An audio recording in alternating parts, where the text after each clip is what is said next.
देखो class 10th के polynomials में ये क्वेश्चंस अधिकतर पूछता है, जिसमें ग्राफ आपको दिया होता है। ग्राफ में ऐसा प्लॉट करके आपको पूछता है कि इसमें नंबर ऑफ जीरोस कितने होंगे। ठीक है, इस टाइप के क्वेश्चंस बहुत इजी होते हैं। इस टाइप के क्वेश्चंस बच्चों बिल्कुल नहीं छोड़ना है। आपको ये मार्क्स देके जाएंगे फ्री में।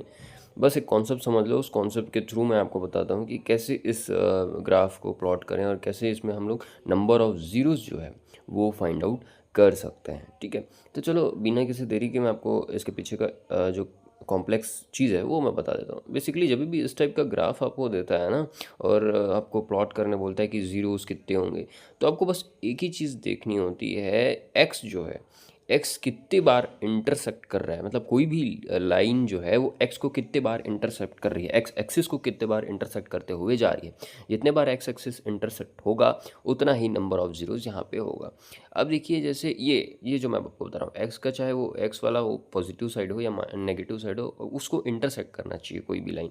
उतने बार उसको हम लोग इंटरसेक्टिंग पॉइंट को हम लोग उसको ज़ीरो मानेंगे। ठीक, अब समझ लो कि नंबर ऑफ ज़ीरोज़ जो है, मैंने आपको बता दिया कि नंबर ऑफ जीरोज़ कब होगा, जब एक्स एक्सिस को कोई भी लाइन इंटरसेक्ट करेगी, कोई भी ग्राफ में जो लाइन प्लॉट किया हुआ है वो इंटरसेक्ट करेगी। चलो अब देखते हैं, सिंपल से मैं एक एग्जांपल से समझा देता हूँ। ठीक है, मान लीजिए एक ग्राफ है, ये हमारा एक्स एक्सिस है। ठीक है, अब यहाँ पे जो है मैं एक लाइन प्लॉट कर रहा हूँ। देखिए यहाँ पे आपको दिख गया होगा, है ना, ये मैंने एक पैराबोला जो है वो बना दिया।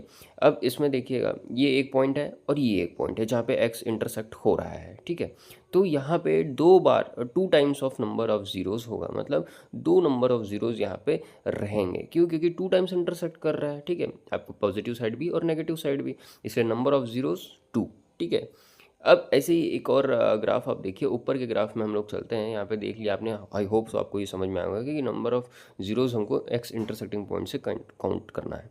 अब यहाँ पे देखिए ग्राफ को अगर देखेंगे हम लोग, ऊपर वाले क्वेश्चन के ग्राफ को देखेंगे। जैसे सपोज नंबर 3 के ग्राफ में चलते हैं। नंबर 3 के ग्राफ में हम लोग देखते हैं कि कितने बार इंटरसेक्ट कर रहा है। एक एक्स डैश पे कर रहा है एक बार में, ठीक है, दूसरा एक्स एक्सिस पे दो बार कर रहा है पॉजिटिव में, है ना, एक यहाँ पर और एक वहाँ पर। ठीक, तो यहाँ पर नंबर ऑफ जीरोस कितने हो गए? 3, क्योंकि 1 2 एंड 3। ठीक है, क्योंकि 3 बार इंटरसेक्ट किया ये पॉइंट, तो नंबर ऑफ जीरोस भी यहाँ पे 3 ही होंगे, क्योंकि आपने हमें पहले भी कहा इंटरसेक्टिंग पॉइंट्स को बस काउंट आउट करना है। इतना ईजी था ये कॉन्सेप्ट।